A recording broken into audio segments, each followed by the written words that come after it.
Hey, what's going on?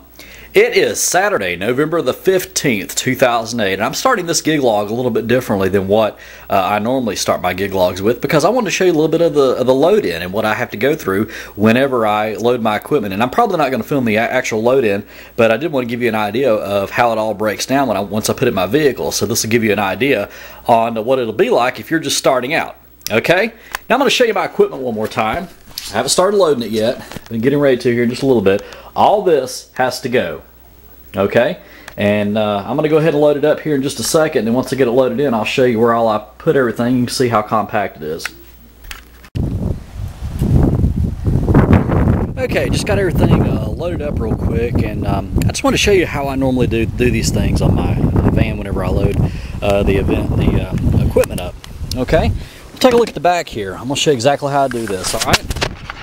Now, underneath this comforter here are my speakers, and I always have them facing each other. That's a little trick I learned from Brian watching one of his videos. But I do that, and I usually just cover them up just for extra added protection. And you'll notice I've got another comforter down here on the bottom. That keeps me from scratching up the van on the inside. All right, now the two amps, I put those right there in the middle so they're snug in between. And see, another reason I like to have this this comforter on here is because I don't want the amps to you know, be rocking back and forth and leaning up against the speaker and that kind of thing. But you can see they're really snug in there. And I learned that little trick a long time ago because I actually had a girlfriend who went with me to one of my gigs, and I had set the amp on top of this big gray tub right here. She opened the back and it shifted, and the amp came out and flew down and nearly hurt her foot. Of course, I was more concerned about my amp than I was her foot. But anyway, well, we won't go there. But that was a little lesson I learned there. So I keep the amps right there, and you can see they're snug. They're not going anywhere. Okay, I put my dolly right here in the back, you know, along the edge. And I always make sure that I've got this gray tub here ready to go as well. Now normally, if I got my tux, which I'm going to have in a little bit, I'll set it probably right on top of this gray tub here in the back so it doesn't get wrinkled and things like that. Okay? Alright, there's my magnetic signs on my van. Now I'm going to show you this part here.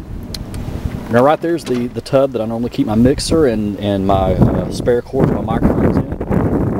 I've got that sitting right on top of this green bag that I've got my spare cords in. Okay, over here got the lights, as you can see, the Parcan lights. Right down here, it's really kind of hard to see, but in between the driver's side and the make sure that I put my speaker stands and my light stands, and also put my computers over there once I get them in there as well. So that always helps out. It's just, you know, just a nice way to pack everything in here all nice and snug, and the way where things aren't going to really be moving all over the place. So it really helps out. And hopefully when I get my LED lights, I won't have to haul as much. I think that's gonna decrease a little bit on the storage that I have to have. Hopefully I'll have a lot more room once I get that done. But yeah, hey, you make do with what you got.